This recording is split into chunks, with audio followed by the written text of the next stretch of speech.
And we are live. Welcome to Profile Pod TV. I'm your host, DoubleAA, aka Andy Anatomical. And it's once again, we are back for part 2 of Talking Football, a 3-part series for this week. Thank you for joining us wherever you're joining us from. Wow, it's been so long. It's been 24 hours since we were here last. So always excited to be here. Always excited to be here on the pod.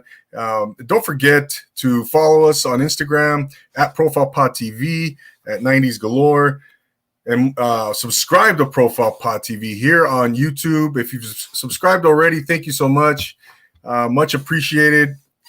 Can't emphasize that enough. I'm trying to get to 1,000 subscribers by December 31st of 2020. So I'm putting myself out there and seeing how far I got to get that goal. I got to achieve that goal. So, like I always say, man, we got to strive for greatness. We can't settle for mediocrity. We got to set the bar high for ourselves. So, support the cause, support the channel, subscribe to Profile Pod TV on YouTube. So, we have a great guest in store tonight. This gentleman hails from La Puente, California. He's been involved with football for years upon years, and just like last night, this man is super knowledgeable about the game of football, and I can't wait to pick his brain on what exactly he's been doing and what the future holds for him as a coach, as a trainer, as a as a teacher, and everything else in between and beyond. I'm going to get right to it. I usually do as you know, do the shout outs and but tonight we're going to get right to it. And also, I know I've been telling you about the raffle on Instagram. We're going to do that raffle. If you participated in the raffle in the contest last week on the last episode with the Ladies Night with DoubleAA, we'll be holding that raffle. I keep saying I'm going to get to it. I'm going to get to it. So thank you for all of you who participated in that. And so stay tuned for that. Don't forget that this is an interactive show. Post your comment, post your question for the guest or myself. I'll do the best I can to get it on the screen here to address the question. We'll pose it to our guest. So always have fun with that. And if you're again, if you're watching this on the replay, thank you so much for being here. If you're watching this live, thank you as well. So a million thanks to all of you for tuning in, supporting, and I can't emphasize that enough, man. I love all the viewers, all the listeners, and that's always an amazing thing to have you here. So let's move on to our guest. Let's introduce our guest. Like I was saying, he's out of La Puente, California. He's now a coach at Alemany High School. He's the director of football operations at Beast Athletics. By the way, shout out to Beast Athletics and CEO Arthur Romero, who was here a couple months ago, did an awesome job. He was an amazing guest here. Trying to get him back on the pod, maybe in the future here. So, without further ado, ladies and gentlemen, let's welcome our guest, Mr. Coach Daniel Fierro. Coach, how are you, sir? I'm good, man. How about yourself? Oh, man, no, thank you. Thank you for being here. Much appreciation. Been looking forward to this conversation, man, because, like I was telling the guys last night, man, football has a special place in my heart. Been around it for a long time. It provided many opportunities for me, opened doors for me. It was fun, created many relationships, friendships, and what have you. And now to see, my son going through the same process has been a joy. Coach, man, what's going on with you, man? How's everything going out in the SGV? Man, it's going pretty well. We've been doing a lot of training, a lot of workouts. We've done some traveling with our organization. Shout out to Beast, obviously. Yeah. We just competed this past weekend in Palm Springs. I wasn't there. I was at a wedding, but we have a great staff out there, and we collectively all work together to make sure that this is a good experience for the kids and that they're competing at the highest level. We just want to give kids from the San Fernando Valley that opportunity So, I mean, it's been fun. A couple weeks ago, we were in Arizona at Pylon. That was a great experience as well. I think most of those kids have never played in a dome. We played in an ice dome. It was 110 degrees. So we competed against some of the best kids out there, and we did really well. So shout out to those guys. Other than that, just getting high school ball ready. Obviously, COVID has a lot of restrictions out there, so we're just abiding by the laws and making sure we're doing everything within the state laws. Oh, no doubt, Coach. I think, man, what you guys are doing at Beast is just phenomenal. I know from what I see, from what I observed, from what I saw with my son, and the growth that he made in such a short period of time with Beast. I was really impressed, man, and you guys are doing the right thing over there, man. I think you guys, the emphasis is on the athlete, on the student. I mean, no, there's no BS with you guys. You guys are straight up, man. You guys are doing it the right way. And like I mentioned, Coach Arthur Romero, I know you too. I know that he was on this program a couple months ago, and he was phenomenal, man. For him to be so young, and but yeah, I just wanted to let you know, man, that I'm watching you guys and following you guys and everything that you're doing, and it's really great to see that you guys are doing it the right way, man. Because appreciate it, man. Of course, and I see others out there, or other organizations that the emphasis is on something else, but it's nice to see that there's still good people out there like yourselves doing it the right way. And so, Coach, man, I kind of want to get a little bit of your background, a little bit where you come from, man, and pick your brain. And before we get into the meat and potatoes of everything, as they say, man, right? Where did you grow up, Coach? I grew up half my life like in LA, and then with my grandmother, my parents, and then around 8th grade, I moved to La Puente. I'm a local kid. I've been in the San Fernando Valley for close to 20 years. I went to Nogales High School. I played ball there. I was a pretty decent athlete. I had a couple of opportunities to play ball at the next level, and at the time, my mom was diagnosed with stage 4 lung cancer, and the best opportunity for me was to stay close to home and work on myself, be around family. I ended up getting hurt, and I have ruptured my patella tendon along with my ACL, my MCL, my meniscus. There was damage to all that, and then as I was rehabbing, my mom unfortunately passed shortly after her birthday in February. As an 18-year-old kid, I had two choices, and it was to continue playing ball or, being a family man. And I had a little brother at the time, and he's not so little anymore, but he was my priority. So, I grew up being taught family's everything, and to always protect family, always be around family. So I feel I made the right decision in my life. With that being said, I was offered a coaching opportunity to start coaching like at the middle school level. I went to a Catholic school for a good portion of my life. I had gone back to school and just wanted to say hi to a couple people. I was offered the opportunity, and I took it. I coached 3 years there, and that kind of got my feet wet. And then I started drawing interest from high schools. From there, I was given my first opportunity at Buena Park High School, and that was Coach Anthony White. He brought me on staff, and we did some pretty good things. I was very fortunate to be part of a really good program and a really good family. And then from there, I was given a shot at Workman High School to become the varsity wide receiver coach. I've been a coordinator for quite a while. I was a coordinator at Buena Park on the lower levels. I've probably been around almost every system offensively that you could probably be a part of. So I learned from a lot of different coordinators. I learned from Ollie Lynch, Joshua Knight, who's the AD at Baldwin Park right now.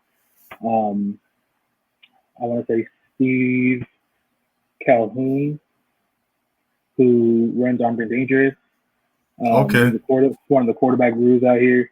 And then Eric McIntyre gave me my first shot. He was the head coach at Workman, and I actually became the OC shortly after I'd gotten there.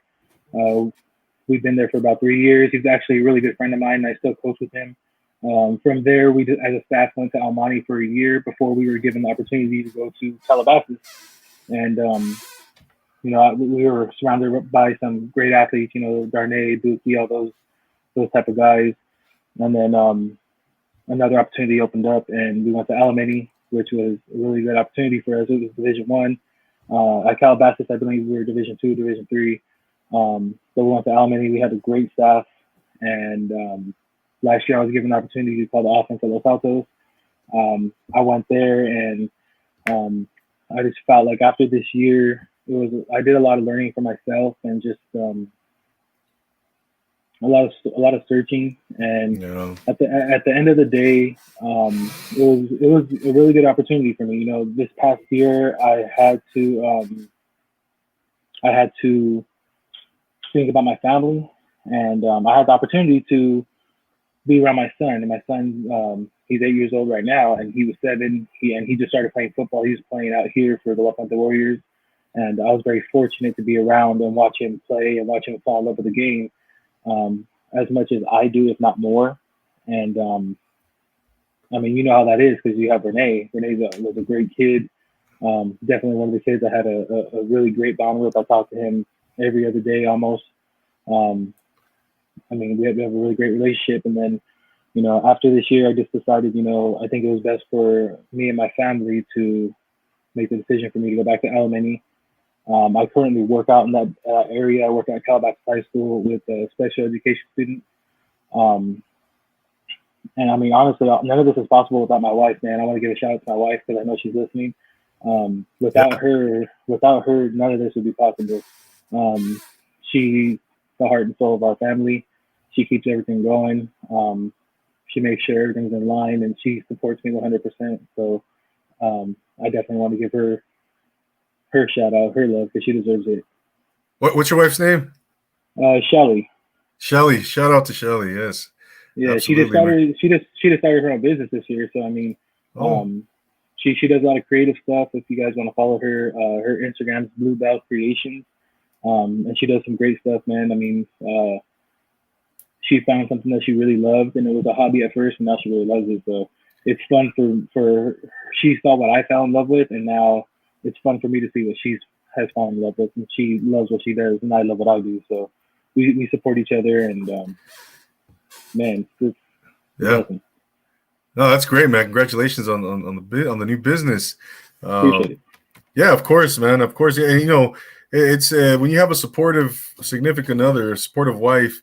That is key, man. Because otherwise, I've seen coaches really struggle with that, because football, the nature of football is, very demanding of your time, especially at the varsity level, and I know it's a very, so that's great, man. That's great. So how long you been coaching, Coach, now? Man, I want to say going on like 11 or 12 years. At the high school level, at least. I've been coaching since I was probably in high school. I started coaching my brother's little youth football team, and just wanted to give back and be around him, and just see how he was doing and stuff like that. And it just kind of slowly progressed. I figured if I can't be in the game, be around the game, and giving back to the community has always been key. So that's kind of how it started. Definitely, man. So would you say it's at least 20 years now? I wouldn't say 20, because I'm only 32. Oh, okay. Yeah, but I would probably say like anywhere from 12 to like 14 years roughly. Gotcha. Okay. Yeah. Yeah, I'm the elder statesman here, Coach. I'll be, what's today, the 7th? I'll be 44 in a couple days here. So man, happy early birthday, man. Yeah, thank you, man. So how growing up, Coach, in La Puente, and how was did you play football at the youth level? I think you mentioned the La Puente Warriors, right? So I didn't play football at the youth level. They always had a weight restriction, and I was always a bigger kid. Oh. But I had been around football my whole life. I was kind of born into football. So out here, I know you know about the San Gabriel Junior All-American. Mm-hmm. When I was born into football, my mom was a cheer coordinator for the Monte Indians, and my dad was also involved with the Indians. I believe before I was born, they were part of the Rosemead Rebels. And they kind of helped turn some of those organizations around. And as I got older, they became board members. So I was at practices, even if I wasn't practicing, at least traveling with them 3 days out of the week. And then we'd be at games on Saturday and Sunday. So I was always around football. And I was more of a basketball kid growing up. I played a lot of basketball. I played some baseball. In high school, that's when I really was able to put on pads and kind of play. And I struggled. I mean, I've never hit anything. So, my first year was struggling. But after that, I kind of picked it up. I played football, basketball, baseball. I did some track in high school. And just got my feet wet and everything. And football is what I really fell in love with. Football and basketball were my go-to. So I felt like I had more of a future in basketball up until the injury. Or football, I'm sorry. Football until the injury. Mm-hmm. And then as things happen, I decided to make a career change and get into coaching. What position did you play in high school? I was a DN and tight end and a slot. Okay. All right. And what was it about football for you, Coach, that you gravitated towards because, you grew up playing various sports. You did basketball, you did other sports.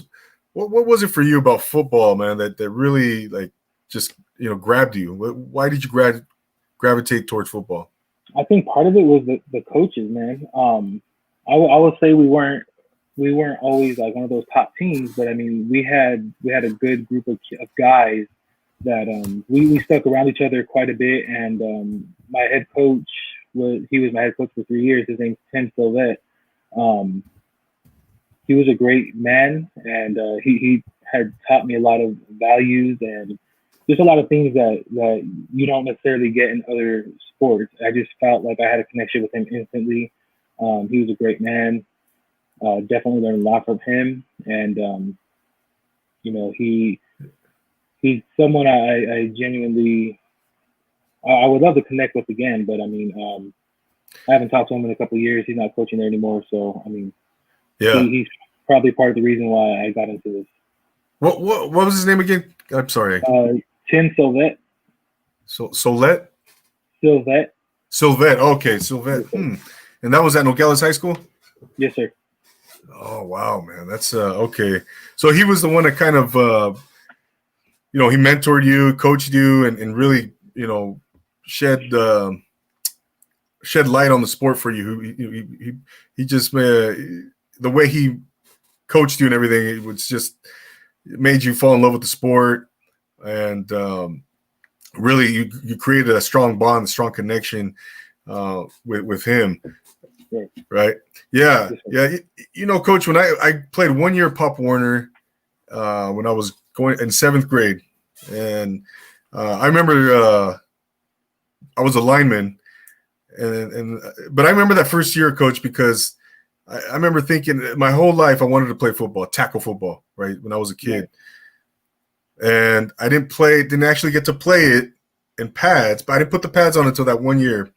And I remember how easy it looked, watching it watching it on TV as a kid, and I was like, oh man, I'm gonna wreck shop, And I remember that it was the biggest reality check for me because of not everything, man. Getting used to the helmet, the gear. Yeah, definitely. The physicality, the conditioning. I remember thinking, what did I get myself into, man?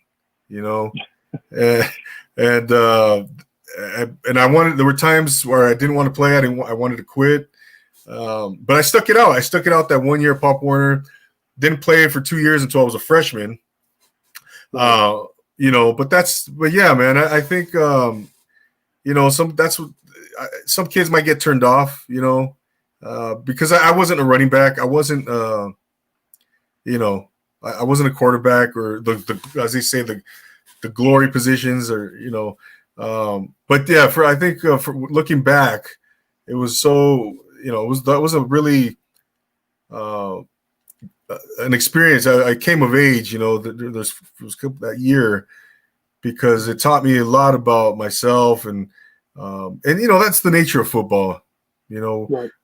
where football will definitely teach you about yourself. It'll expose you whether you're a hard worker or not. It'll really expose the type of person you are, the type of character you have. What was it for you, Coach, as a going through high school, playing? What were some of the things that you noticed looking back now that were so what was it about football that was instrumental for you? What kinds of things did you learn about yourself, about life in general, going through high school playing football? Honestly, not just football, but like in school.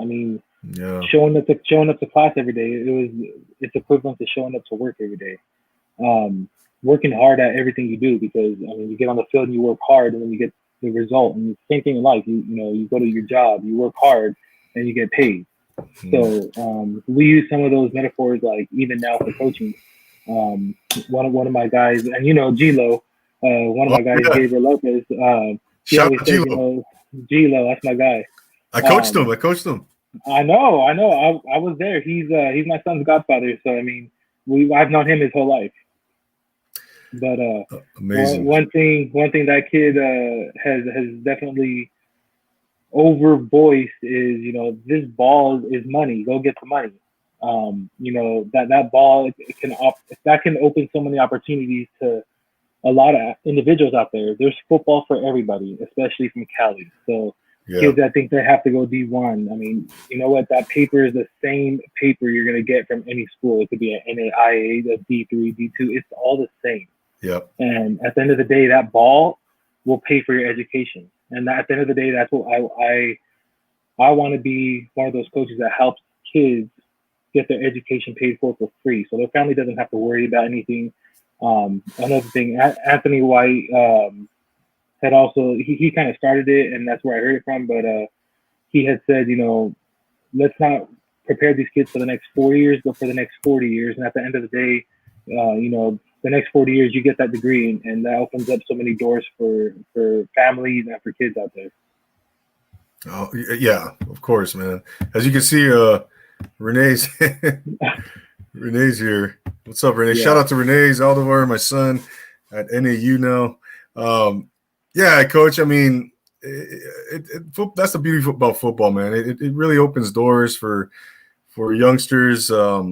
It's provides a opportunity, and it's a beautiful thing to see, man. When you see some kids who come from inner city or less than less than fortunate circumstances or what have you, and they go through football, they make something of themselves, and the next thing you know, they have a scholarship to and like you said, it could be a scholarship, it could be Division II, it could be wherever, NAIA, Division III, as long as they're playing, they have the opportunity and they're there.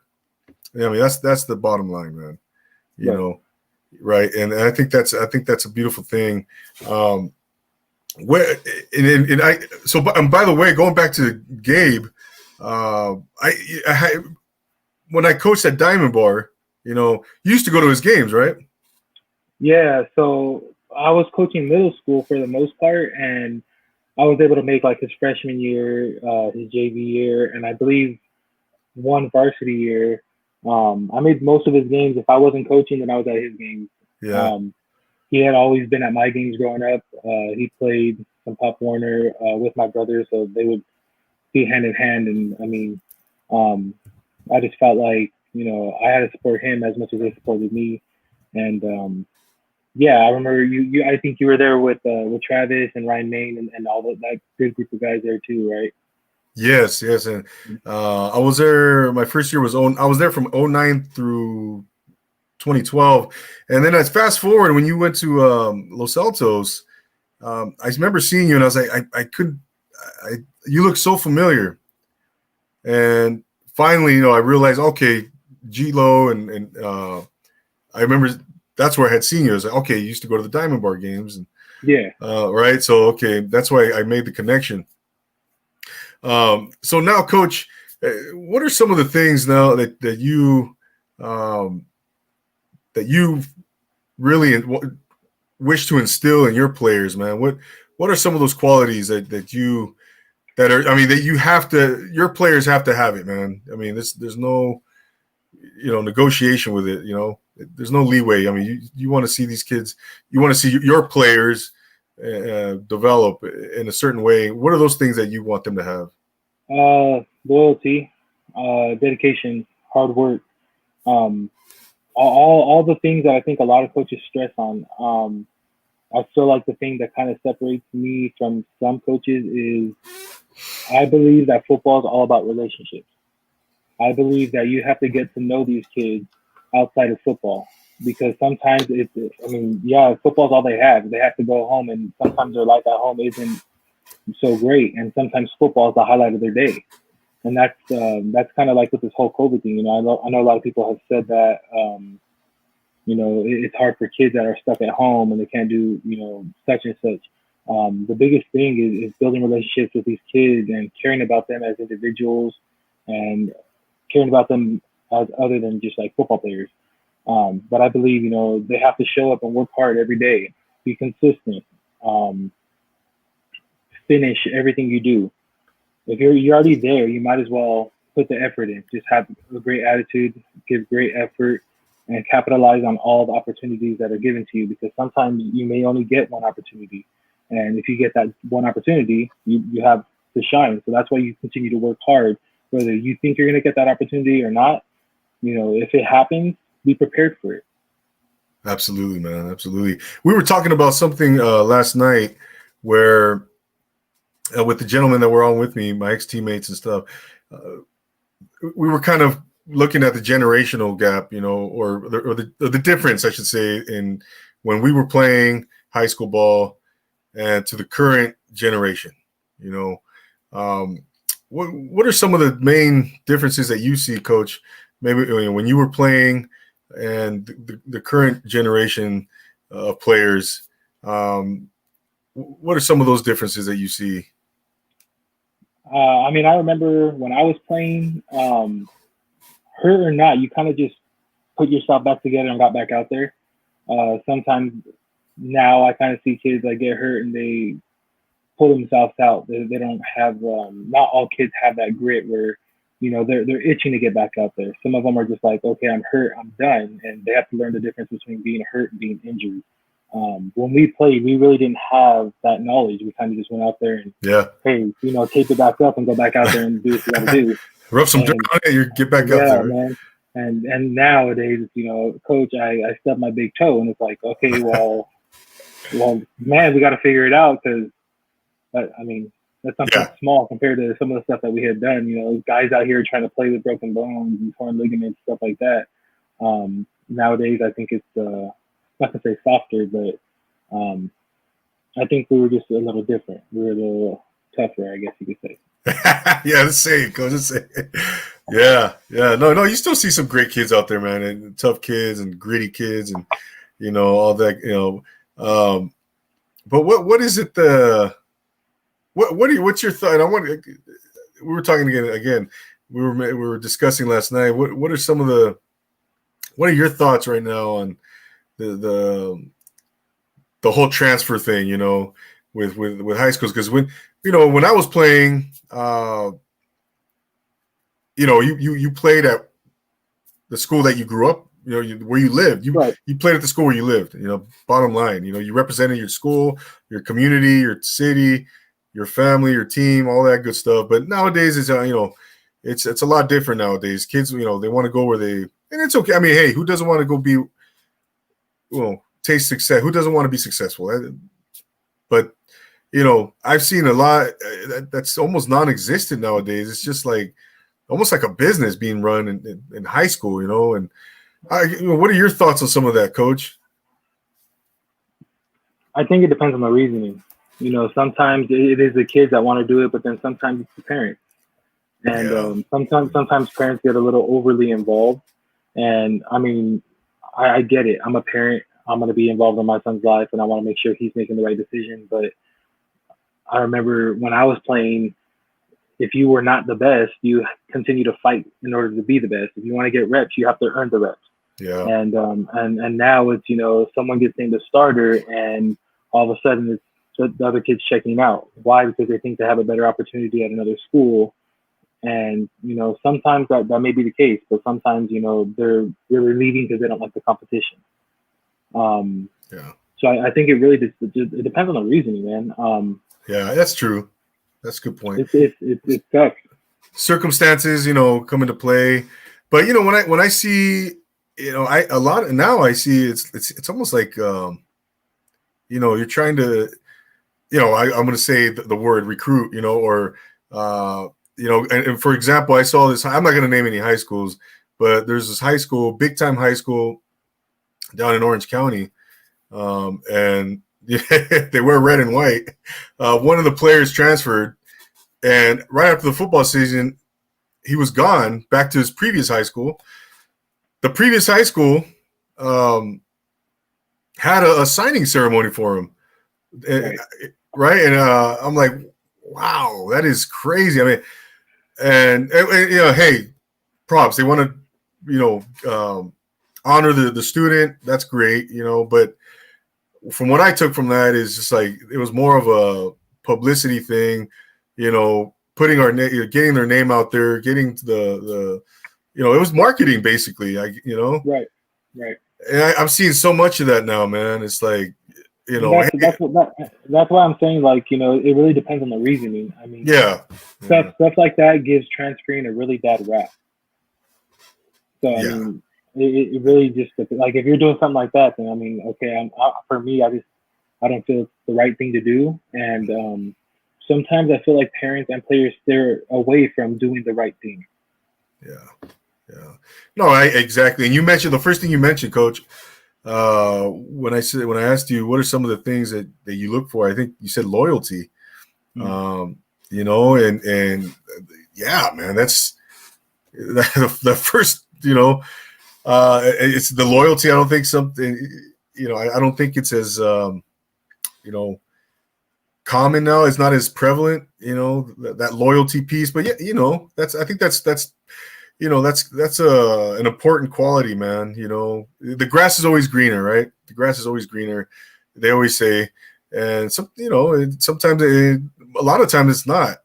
But like you said, the reasoning depends on the situation, the scenario. But I'm saying generally speaking, you're seeing a lot of this now in high school, and where you have that behind the scenes. There's a lot of stuff going on behind the scenes, but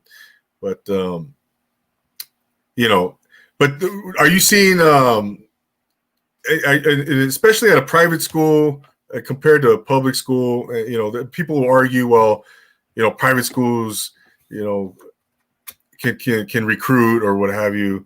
What do you think about, are you in favor of having a private only division or a private only league? Oh no, they have the private only leagues, but as far as when the playoffs come, private only competes with private and public, separating the two. What's your opinion on that, Coach? I mean, I believe it should be left the way it is. We have an open division, and if you're the best, whether you're public or private, I think you have an opportunity to play against each other and to find out who's best. I mean, there's some pretty good public schools out there. There's pretty good private schools out there. Everybody believes in different things, and at the end of the day, it's all about kids buying into their coach and buying into that system. And at the end of the day, I believe that we have a pretty good system right now. The open division is loaded with a bunch of talent, and it should be fun to watch this year. Yeah, no, and let's get into that, Coach. Let's get into your schedule. You mentioned that we were talking earlier, and you mentioned you're going to open up with Helix. Yes, sir. Helix High School out of San Diego, man, and then And then you got St. John Bosco, then you got Mission Viejo, Lawndale, and Oaks Christian, Yes, right? That's your preseason. That wow, man, that's one hell of a schedule, man. That's awesome. That's awesome, man. I gotta hopefully get to watch you guys play because I'm out here and not too far away from you guys, and especially Oaks Christian. Where do you play Oaks Christian at, by the way? I want to say we play them at their house. I think we play them there. I'm 15 minutes from there, Coach. I'll be there, fun. Man. It'll be fun. Yeah. So let's talk about that a little bit, Coach. Obviously, traditionally, this is the first time since I don't think there's ever been a football season, high school football season, played in the springtime. How has COVID and everything really affected what you guys do, man? Is it hard to build that cohesiveness, build the chemistry with the team? Due to everything that's going on right now, restrictions, blah blah blah, protocols. How's that been going for you guys? I mean, honestly, the hardest part is not being able to high five your guys and give them the fist bump, to give them that love. Right now, everything's 6 feet apart. So we get in pods, and when we're in formation, we're 6 feet apart, and making sure we're following all the guidelines and all the rules that have been placed in front of us. So we're just making sure we're following the rules. And I think the cohesiveness is there. Our guys hang out with each other. They have a really good camaraderie, and overall, like our guys are pretty bought into us and each other, and we have a really good brotherhood where we're at. And I like our odds against anybody this year. I think we're a good group, and we're just a tough group, and it's fun to be around. It's fun to be around the coaches, fun to be around the kids. And it's an opportunity for anybody. I mean, this is the first time it's almost like a leveling field. COVID has leveled the field for everybody. Everybody has to follow all the guidelines and all the rules, and there can't be really any slips in the cracks. Otherwise, you're going to get hammered by CIF or whoever's out there. So, I mean, it's leveled the playing fields for a lot of people. And like I said, I think this season, we've never had anything like it, but I think it's going to be one of the most competitive seasons that we're probably going to see. Yeah, no, I can't wait, Coach. I can't wait. I love high school football, man. I've been following high school football, since I left high school, back in '94. I followed. I've always followed the IE. I grew up in IE. I went to Rancho Cucamonga High School. Okay. So yeah, and I've always followed the IE, SGV. I have a lot of ties to SGV because my parents were from. That's where they grew up, and obviously Renee, my son, went to Los Altos, an SGV school, and so yeah, Coach. You got the Orange County teams, and you got the San Fernando Valley teams, you got the Ventura teams, all of CIF, man. I do the best I can to follow it, man, and I can't wait. It's going to be fun. It's like you said, it's and everybody's kind of on a level playing field, no pun intended, But what are some of the examples, Coach, of like you mentioned, no fist bumps or only fist bumps? I think there should be really no touching. Coaches have to wear face masks. We do temperature checks before we walk in. We have questionnaires. We're 6 feet apart at all times, and we have to really focus on all the little details. We practiced without a ball for quite a while, and you had to really focus on the details within every step and every drill and every movement. And I think that has just helped us overall as a team. And as coaches, you start noticing all the little things that we aren't doing right. So now you have to correct it. And it's amazing to see, you see guys at every level, college, pros, still doing the wrong thing sometimes and forgetting about the little attention to detail. They just get away with it because they're more athletically gifted. So it's been really interesting. It's been really interesting. Yeah, I bet, man. I bet because, you got 50, 60 guys out there and building that chemistry, building that, as Coach, as we know, it's critical, man. Those bonds have to be nurtured and created and nurtured and developed, and it's an ongoing process. And then you have here this thing where 6 feet apart and all these protocols, man. I can. Has it been difficult though, Coach, for you guys to really? Has it been a difficult process, challenging? Is it more difficult than you thought it would be going through this right now? I think starting off it was really difficult. Starting off, you didn't know what to expect, and as time progressed, you kind of learned how to adjust. Just like as a coach, that's your job to adjust. So the kids have adjusted well, we've adjusted well, and I think everything's about adjusting. Yeah, just yeah. I mean, game day situation. Like in the game, you got to make adjustments, right? Yes, and yeah, no, that's interesting, man. And so when you come together for team, for example, or when you bring it up at the end of practice, coach speaks, everyone has to kind of stay 6 feet apart surrounding the coach. So we don't right now. We're not even doing that right now. We're in pods. So there's pods of 10 kids. We go each line, 10 kids, 6 feet apart. Next 5 yards, 6 feet apart. 5 yards, 6 feet apart. It's really, really spread out. And the coach dismisses people by pod. So, hey, pod 1, you can go. You have to make sure you grab your stuff and you walk right out. There's no hanging around or anything like that. If you're picking up your stuff and you're going, then it's the next pod, and stuff like that. Wow, man, that's interesting. And what about wow? So this is gosh, unprecedented, Coach. I'm just like visualizing right now in my head because you really have to coach. I mean. Yeah. You really have to coach right now, man. Like you said, all the details, man, all the little things, all the the finer things, really have to be emphasized.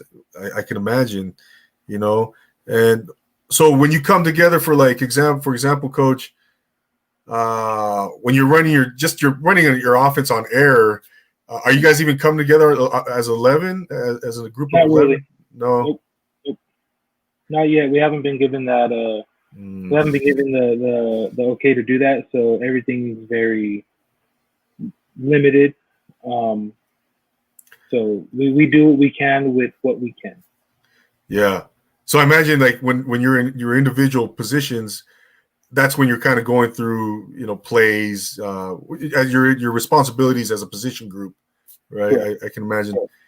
Oh, okay. Yeah. Steps, landmarks.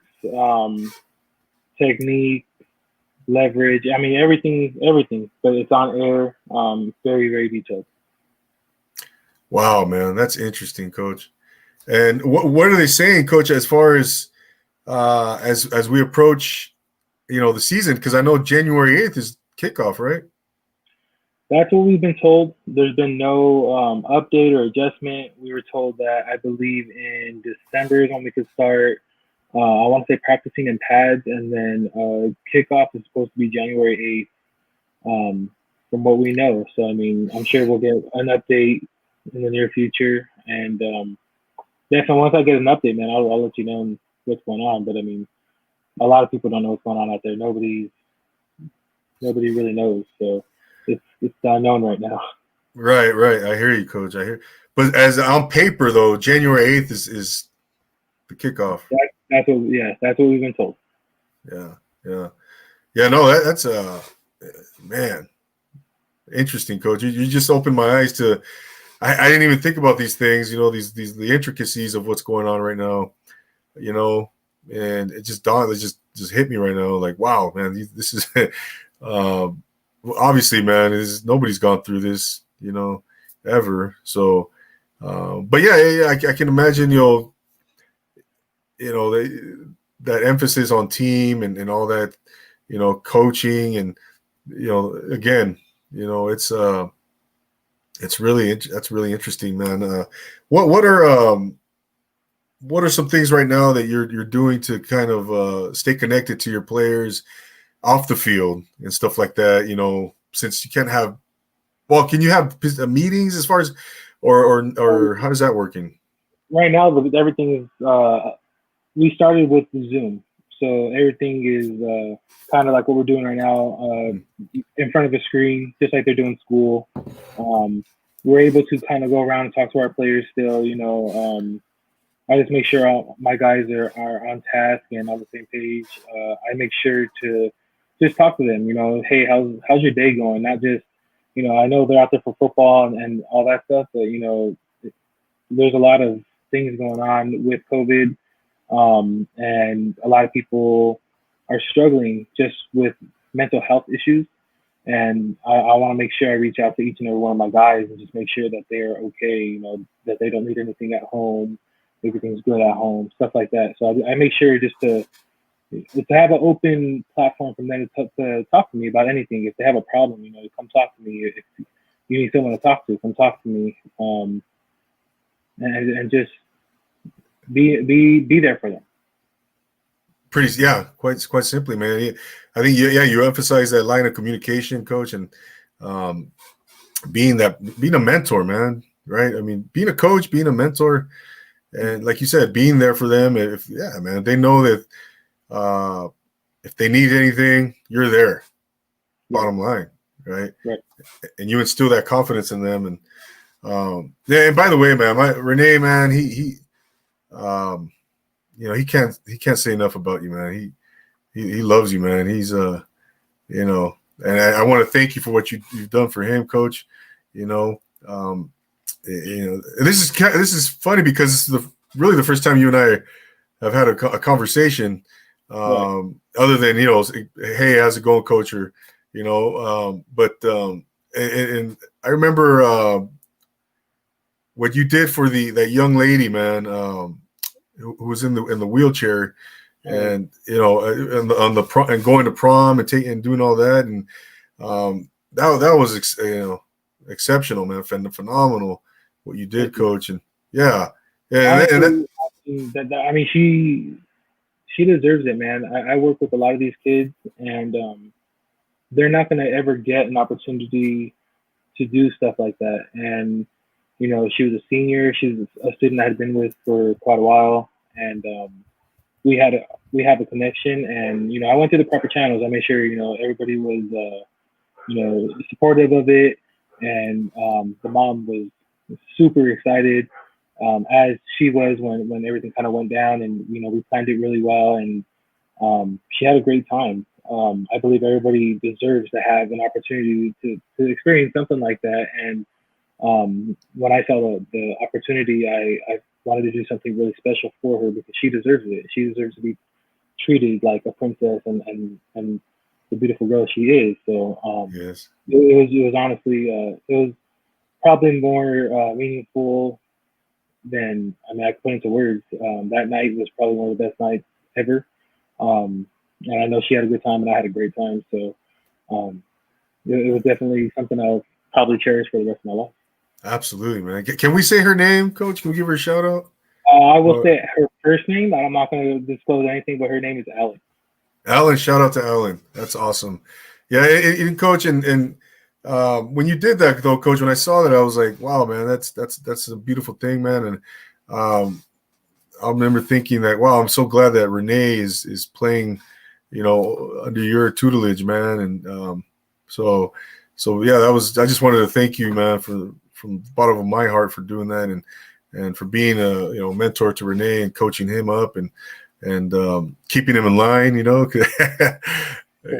He's a good kid, man. He's someone that when I first got there, he really gravitated toward me, and I gravitated toward him. We had a lot of good conversations, and I know his biggest worry was I have to go to college, and I'm like, look, man, just you need to be patient. And I know he went to a bunch of camps and he worked his tail off, and he was always worried because he had gotten hurt his junior year. And I said, look, man, when the opportunity comes, just make sure you take advantage of it. Yeah. But he did all the work, honestly. He did all the work. I ran into a couple of coaches on campus because I work on campus. So our classroom is one of the first classrooms that is right at the front office. So when coaches are checking in, I had already either known them or they had seen me at Calabasas or Alemany, so they'd stop and chop it up for a little bit. And It was funny because G-Lo was playing at Mount Sac for a little bit, and one of the coaches there was a recruiter for NAU, and he was like, "Hey man, NAU's on campus." I said, "All right." So I ran over to start talking to him. He remembered who I was, and I told him, "Look, man, I have a kid. You might want to take a look at him. He's pretty good." And once I gave him the film, I think he was going to Oaks Christian that day, and he texted me. I want to say a couple hours later, dude, he's a guy. How can I get in contact with him? And that's kind of, I just put him in touch with Renee, and everything else happened. Renee was generating interest from a couple other schools, but I know he really fell in love with NAU, and I felt like it was a good decision for him. It's a good place for him. I know he's thriving out there. He did work his tail off with us before he left, and I know he's getting some good reps with that first team out there. So I talked to him. I talked to him quite a bit. So I know that he said he might be coming back, and if he is, just tell him to be ready to work. When you're ready to work, come out here. We'll get you back in the weight room. We'll get you back on the field, and we'll just maintain everything so you can be ready to go when season starts. Yeah. I know he's been telling me that, and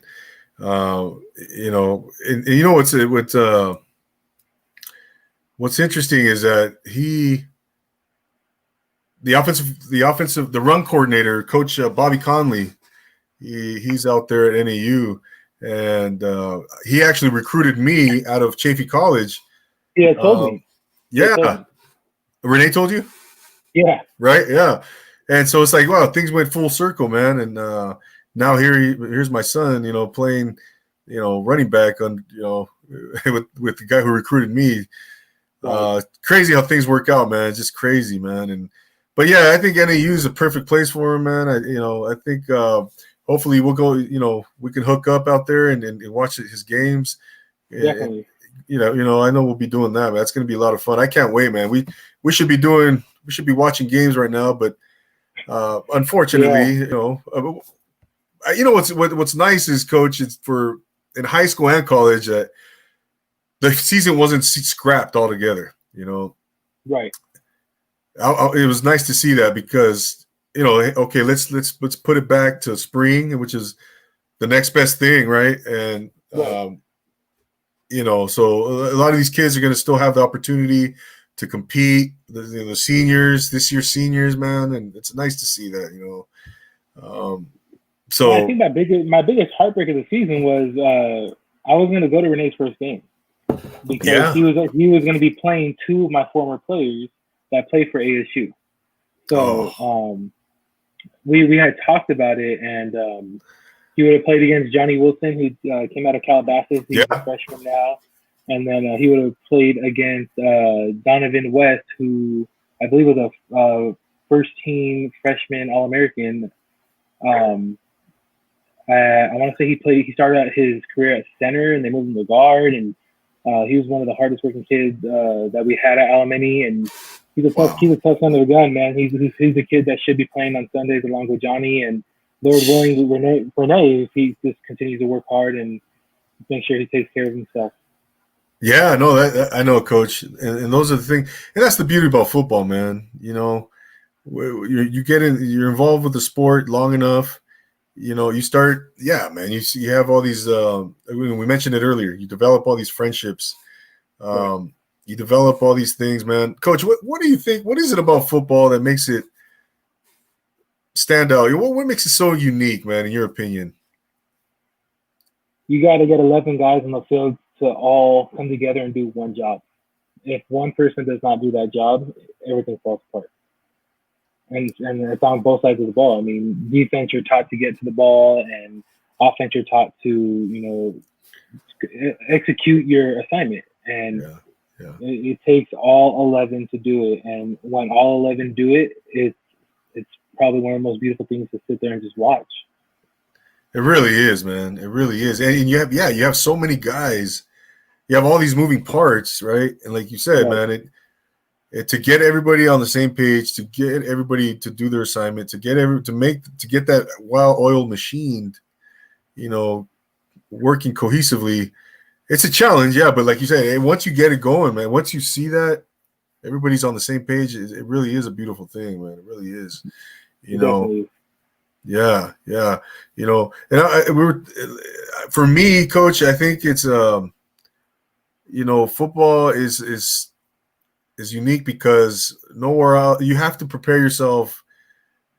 The mental process is critical, man, in Right. football.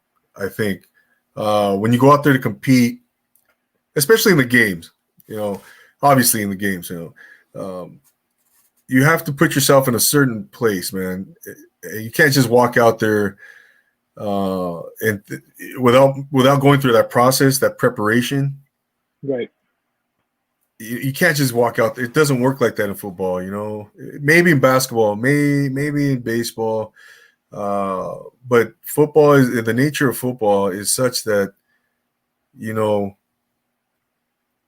And they say it's 90% mental. Football is 90% mental. You hear that? Definitely. Definitely.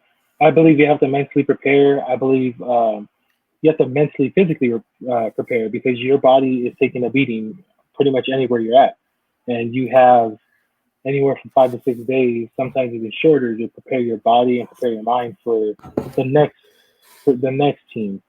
And what do they do that's special, and what do we have to do to stop it? I mean, there's a lot of factors that go into it, and there's nothing like it going out there and competing against 11 other guys and just accomplishing what you got to accomplish. There's nothing like the competition out there. No. There really isn't, man. And you know, I say I say it all the time, man. It's if you've never played the sport, then it's hard for someone to understand it. You know, it's really hard for them to understand. You know, because again, it's just like you said, Coach. You have to prepare physically. You have to prepare mentally. You can't because your body, it's a grueling sport, man. It's a Right. grueling sport, you know, especially playing on the line. For myself, I played on the, so I was getting beat up. I played D line, you know, I played D line. You were taking ice bath every Saturday, huh? Gosh, man, getting those double teams, Coach. I mean, Yep. oh my gosh, man. No, what do you think, Coach? Where do you see the sport? Where do you see high school football going in the next, 5 to 10 years? What's your opinion on that? I honestly don't have an answer for that question. I think the game changes so much that it's kind of hard to indicate what kind of future it has. I think it will remain competitive. I just think that there's so many different philosophies and strategies and schemes out there that you have to figure out what's going to work for your guys. Otherwise, it's not going to work for your team. And if it doesn't work for your team, then you're not going to be successful. Um, but I think for the game of football, I know they've been changing rules and trying to make it safer. Um, so I mean, I could probably see them making some more rules to make it more safe. But I mean, maybe adopting the NFL kickoff type thing where they're trying to limit some of those concussions from kickoff where you're flying down the Yeah, field and stuff like that. But in general, I think football's pretty black and white. Um, you have 11 on offense, 11 on defense, and you have to find a way to get into the end zone. And on defense, you have to find a way to stop it. So um, I'm pretty sure there's going to be more schemes and philosophies and schematics out there. But if anything's going to change, I think it'll be a couple of rules. But other than that, I don't see much changing. yeah, absolutely, man. What do you know about helmet technology? Is that evolving now? Are they making helmets? There's I think, there's a couple out there that are trying to make the game safer. There's one I know one of our quarterbacks wore it a couple years ago. It's called like a Visus or something like that. You're able to see a little bit more. It's supposed to be safer. I know the speed flexes are supposed to be pretty safe, the cushion. But I mean, everybody's coming up with new things now, and everything works. You just got to find out what's really going to work. You can't just buy take someone's word for it. You have to kind of go out there and experiment and see what's what. definitely, man, definitely. Yeah, I hope so. Yeah, I hope to see that, man. I hope the technology develops where they make these helmets that are super effective, right? With as far as safety and concussion. I don't want to say proof, but to minimize those things, to minimize injury. That's definitely something that I would like to see in the future here. For the benefit of everyone, for the benefit of obviously the players. But do you see yourself as a head coach in the future, Coach? I do. I do. I was telling you a little earlier that I had listened to a couple of schools. I applied at a couple of schools. I had a couple of interviews, and then COVID happened. So right. I know a couple of those schools probably went with their safer pick because I was called in to go to a second interview for a couple schools, and that's when everything kind of shut down. Right now, I am actually a head coach for my son's team. He's playing 8U right now, so we're still kind of practicing and stuff like that, and just kind of prepping him for what's about to come once all these restrictions are kind of released. So it'll be interesting. It's been an experience for sure, but I do see myself as a head coach. Hopefully within the next year or two, maybe three. Right now I'm just taking the opportunity to learn as much as I can from everybody that I'm around, all these great offensive and defensive minded coaches. Just better myself, learn more about the game. You can never learn too much, and you can never stop learning because everything's always moving. But I do look forward to getting an opportunity from whoever wants to take a shot on me and the group of guys that I have ready to go once I get the opportunity. Oh man, no doubt, no doubt. What? And your son's playing 8U. Is that tackle or flag? Tackle. So now I know back when I was playing, I think tackle was like 9 and 10-year-olds. I know they have some 6U teams that are playing tackle. Yeah. So he plays flag last year. We're transitioning to tackle this year. And he loves the game, so he works hard, and I just want to see him do well. He's very cerebral about learning, and I hope he just continues to have fun and loves the game. He loves watching football and being around all these guys. So that's great, man. That's great. Hey, starting early, man. And he loves the game, huh? He loves the game, man. Oh yeah, you can't teach that. That's if you got it that early, man. And where are you guys playing at, Coach? Right now we're preparing to go out of state. I'm not going to give the location, but I'm just going to say we are preparing to go out of state within the next coming months. There's supposed to be a pretty big tournament, so we're kind of just prepping for that right now. Okay, so you're not playing at a local league, a junior All-American or anything like that? All of that stuff is shut down. So right now it's technically quote unquote an all-star team. So we have a small group of kids that we have put together, and we're just gonna go out there and compete, man. That's the one thing at this age group that I think you have to just instill in the kids is teach them how to compete. Besides teaching them, what a football is and how to line up and stuff like that, is just let them go out there, have fun, and show them how to compete. You know what kids are out there that want to play, and you know what kids are out there that don't want to play. And at the end of the day, you have to build a relationship with those kids too. I think it starts at that age where you build a relationship with those kids, and then it even carries on to high school, college, and so on. For sure. And we mentioned Beast Athletics, Coach. Your role as there is Director of Football Operations, right? Yes, sir. Yeah. So go ahead, Coach. So basically, I had talked to Arthur, and I had met him. I want to say like in November-ish. He was looking for some coordinators, so we had spoke.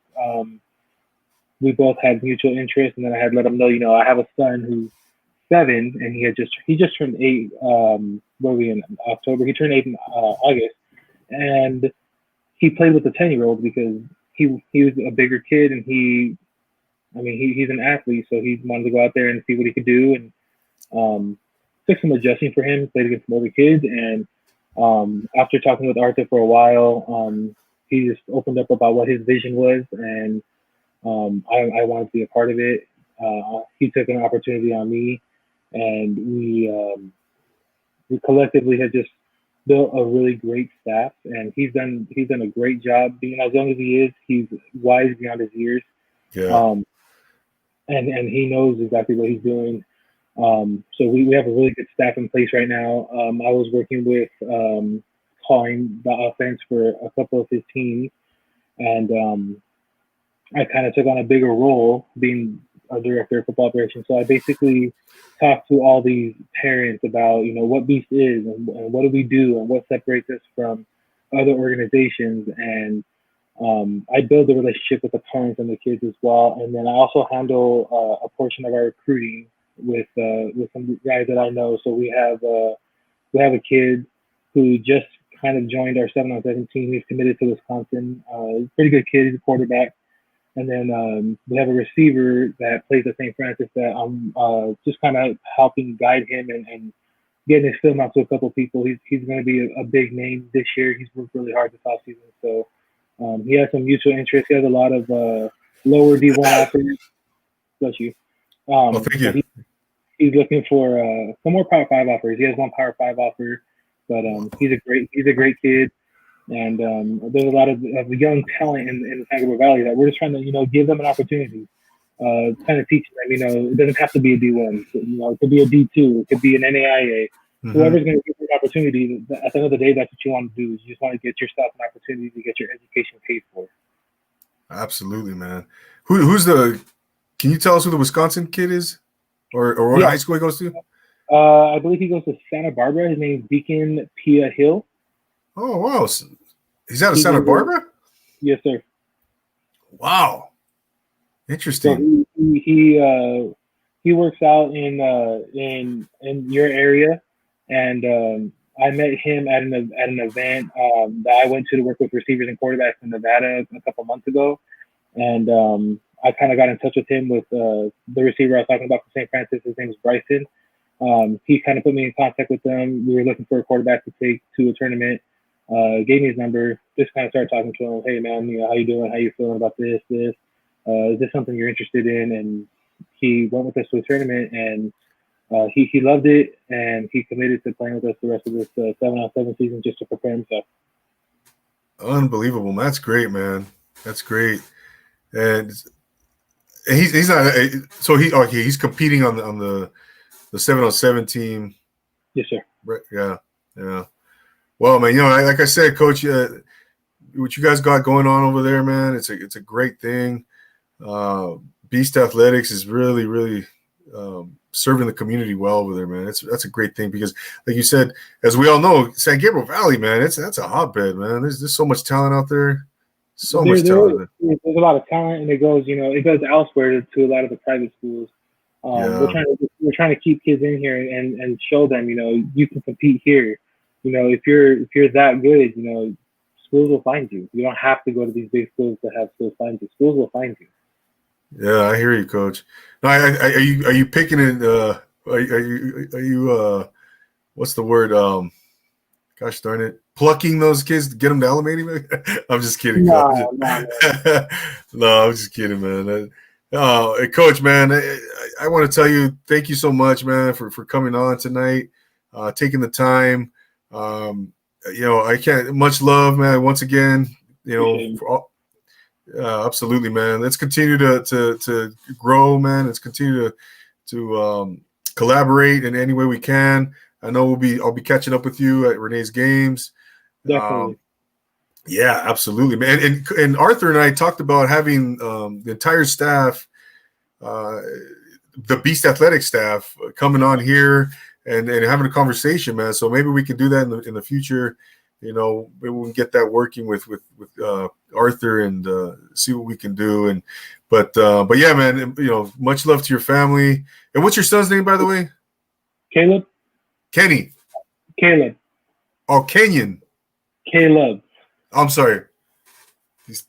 Darn it. Caleb. My oldest is Caleb, and my youngest is Josh. Caleb and Josh, got it. Much love, man. Shout out to the boys, and of course, Coach. Shout out to Shelly, the family, Beast Athletics. Anyone you want to finish off with? Any shout outs, Coach, for yourself? Yeah, man. Shout out to my brother Nick. Shout out to G-Lo. All my guys out there. Y'all know who you guys are.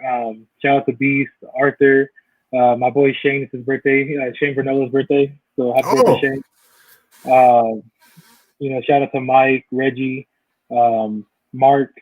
Beast is also now, we have a rehab guy. So Mark's our rehab guy. He does a lot of our rehab and recovery. Shout out to Mark. Shout out to Campos, EJ.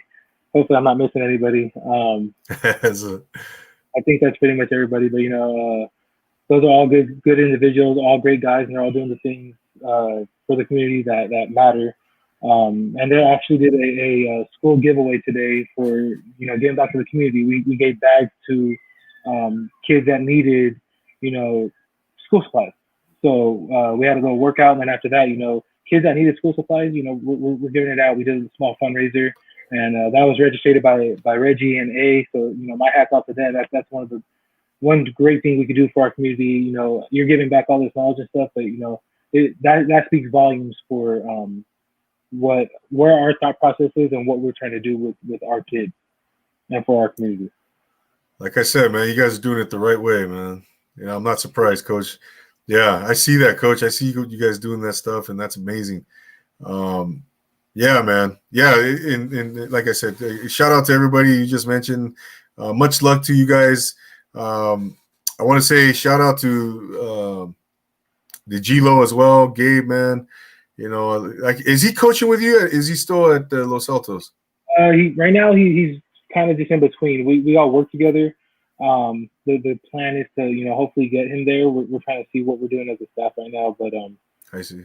Right now he works with us, and he does work out with. He does help coach and work out with Beast, and he does help with my 8U team. So he's involved. Love Gabe, man. Love you. Love that guy. Gabe, shout out, man. So yeah, Coach, once again, man, thank you so much for coming on. I'm looking forward again to seeing everybody grow and continue success. Ladies and gentlemen, there you have Coach Daniel Fierro. Check him out. Where can they follow you at, Coach? Where can they follow Beast? You can follow me on Instagram. I believe it's at Coach D_OC. You can follow me on Twitter. I believe it's at Coach_Fierro. So I'm mainly on Twitter and Instagram. So you ever need to reach out to me, you can also follow the Beast page. It's at beast.by.nature. And you can also follow our 7on7 page, B7V7. You can also follow Coach A if you need to get a hold of me, at Coach A. God, yeah. I'm saying, you know what? And by the way, today I just realized I wasn't following you on Twitter. Right? Yeah. I was like, what's going on here? I thought we had to be following each other, but now we are going forward, so it's all good, man. Once again, thank you, Coach. Well, there you have it, Coach Daniel Fierro, Director of Football Operations for Beast Athletics, assistant coach at Alemany, educator, mentor, just an outstanding human being, and it's my honor to have you here. But Coach, we got to do this again soon. You're always welcome back, man. So we'll talk soon. Absolutely. All right, brother. Thank you for having me, man. I really appreciate the opportunity. Oh, of course, man. Don't mention it, man. So, ladies and gentlemen, for myself, AA, we will be back tomorrow for part 3 of Talking Football with Coach Andy Flores. Your old colleague there, Coach. Sir. Right? You guys were on the same staff there for a couple of years, or? A couple of years, yes, sir. At Calabasas, right? Yeah. Yes, sir. And he's a good dude, man. He's a great dude. Yeah. So looking forward to having him come on, and we're going to talk some more football here for part 3 tomorrow. So stay tuned, everybody. Don't forget to subscribe to Profile Pod TV right here. Click on the little red button on YouTube. Support this channel. Support the cause. I'm going to continue to bring on excellent guests, as you just saw, Coach Fierro. So let's continue to support each other. And follow us on Instagram at 90s Galore, at Profile Pod TV. Follow us on Apple Podcasts. Subscribe. Leave us a comment. Like, follow, share, rate, review, 5 stars, all that good stuff, man. So We'll see you guys tomorrow night, same channel, same time, 9 p.m. for part 3. And always remember to take it easy.